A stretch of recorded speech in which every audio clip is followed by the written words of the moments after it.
So now that we're actually trying to find the standard deviation of a data set using Python, I've gone ahead, I've loaded in a data set here from the sklearn module. This is a really popular module for machine learning, and this data set that I've loaded in is the iris data set. It's really classic and easy classification data set. We're just going to use one of the columns from this data set, and we can go ahead and take a quick look at it. Let me double check and make sure that things are zoomed in large enough for all of you to see, right? If I go ahead and save this and print it out, we can see here, right, that I just have a NumPy array or a list of some sorts of data of values. I believe this is some measurement from an iris flower. I don't remember what it is. It's either sepal width or length or petal width or length. But that's not particularly important, right? What we're trying to do is we're trying to find the variance of this, right?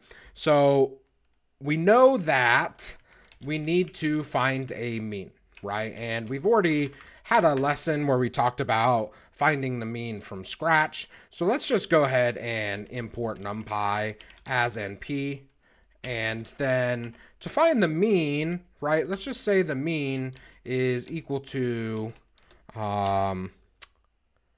data.mean, right? And then double check that that works by printing it out. And we can see that our average is 5.843 repeating. So great start. We've got that mean. Now we need to walk through our data set, and we know that we're going to be doing some sort of summation. So we can go ahead and get an accumulator set up for ourselves. And let's say for each datum, each piece of data in our data, right, what I want is I want my sum, right? We're adding, I'm adding the data minus my mean, right? But I'm squaring that, right? And then at the very end, what I'm trying to do is I'm trying to divide, right? This is actually the variance we're finding, right? We're not doing any square roots. I'm trying to find the sum, right? And the average. So I'm going to look at the length of my data, right? And then the last thing that we can do is we can go ahead and print that variance. So if I do this, then I can see my variance is 0.68122. I believe this is measured in centimeters. Again, right, this would be in centimeters squared, and that does not make that much sense to me.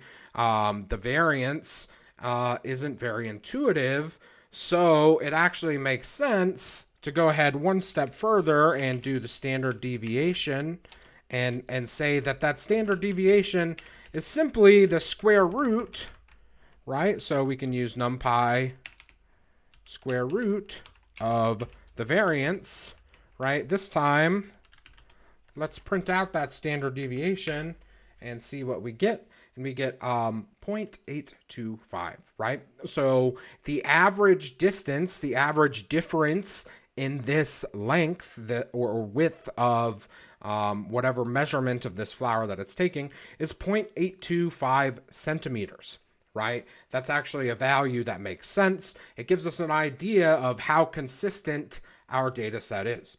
Now, if we go back into this lesson, there's one thing that we didn't talk about in the video series yet, and that's the difference between a population and a sample, right? Anytime that we're talking about a population, we're talking about a situation where we have access to all of the possible members, right? So in terms of these flowers, right, a population might be all of the iris flowers in my garden, right? I have access to all of those flowers. I could measure all of those flowers, and it could be a population.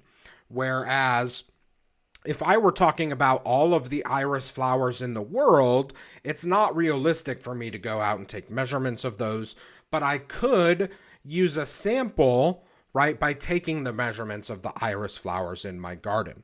Now, without getting into it too deep as to why we do this, we actually calculate the variance and standard deviations differently between a variance and a sample, right? And in short, the reason that there is this difference, and you can see the only difference is when we calculate a sample, we divide by n minus 1. N represents the number of data points in our data set. We divide by n minus 1. And what this ends up doing is it ends up making the sample data more representative of the population, right? There's no need to make this adjustment when you have access to the full population. You can get the actual standard deviation. But when we're estimating a standard deviation for a sample, we actually need to do this divide by n minus 1 or multiply by 1 over n minus 1 instead of just n. This is called Bessel's correction. I think there's actually a link to it here. So, I would encourage you to maybe just read the first couple of paragraphs of this. I wouldn't dig too deep into this. It gets pretty mathy pretty quickly. So, there's no need to do a deep dive, but you can check out that first paragraph or two. But in short, what we're trying to do is we're trying to make this sample standard deviation or variance more representative of the population by adjusting this denominator to n minus 1. And it actually has a lot to do with making this a non-biased estimator. We'll talk about bias a little bit later in this course. So back over to Python and get my thing up here, right? And I'm going to go ahead and just type this out. And we're just going to say that we are dealing with a population here, right? Now, so just like everything, right, it doesn't make a ton of sense to do all of this from scratch, right? There's no need to do this from scratch. We can actually just do this in NumPy, right? So if I were to just say, hey, my standard deviation 1, or let's call it standard deviation NP, is just equal to NP STD of my data, right? And then here, if I make this same calculation, right, I should theoretically get the same values, right? And I can see, with the exception of a very small difference in rounding here, that my two values are the same. Now, we know that if I were to, have a sample instead of a population, I would just subtract 1 in my denominator here in my from scratch version, right? But how would I take care of that in my NumPy standard deviation function, right? And it turns out that there's this parameter DDOF, that is delta degrees of freedom, and basically this is how many you're subtracting from n, right? There are situations later on when you're going to estimate for more than one parameter and you would actually subtract more than one. That's nothing that we're going to cover in this course, but they do exist, so that's why it has the option. But in this case, we could just put DDOF1, right? Delta degrees of freedom 1. That means we're dividing by n minus 1 instead of just n. Go ahead and save this. And again, now I can come over and run it. And we can see that this standard deviation is a little bit smaller, right? And that is more likely to be representative of a population if this data set was a sample, right? In general, if you have a smaller number of samples, you're likely to have a larger standard deviation, right? The more samples you gather, the closer the standard deviation will get to the true population standard deviation. that is, the standard deviation will get smaller, right? Closer and closer to the true standard deviation of the population. So we divide by n minus 1 to sort of help us get there. And that is Bessel's correction. So that's how you can find the standard deviation, find the variance. I didn't check the variance. Let's check out. I'm not sure if there's a variance numpy function. I'm guessing there probably is. It's numpy.var, right? So if I wanted, you know, I could just np.var data, right? Same thing, right? So this works. This will also have DDOF available, right? And now maybe the last check that I'll do, right? Let's see if variance is equal to var np. They're going to be approximately equal. This might actually kick back a false because they're not exactly the same.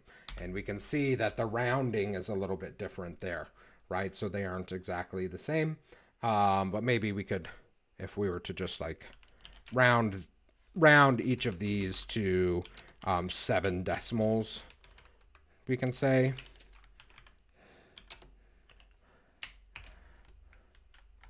Right, now we should get true, right? Now we can see that those are really essentially the same value, right? So that's how you can find the variance. That's how you can find the standard deviation using NumPy or from scratch. Just remember that standard deviation, the most important part, that's a distance, right? It's the average distance of all the points from the mean, and it tells us how spread out our data is. Really important to know. It tells us a lot about our data, and we're going to use it when we get into inferential statistics. So that's it for this video. I look forward to seeing you in the next one, where we're going to move on from descriptive statistics, and let's see what we're actually working on next. It looks like we're going to start to work on, we're actually going to skip videos for the plots for the time being. Actually, no, we're going to move into plots next. So next up, we'll talk a little bit about data visualization and plotting. That'll be pretty quick. And then we're going to move into set theory from there. Set theory, really important, not only for statistics, but also for programming. So that'll be really beneficial for more than one reason.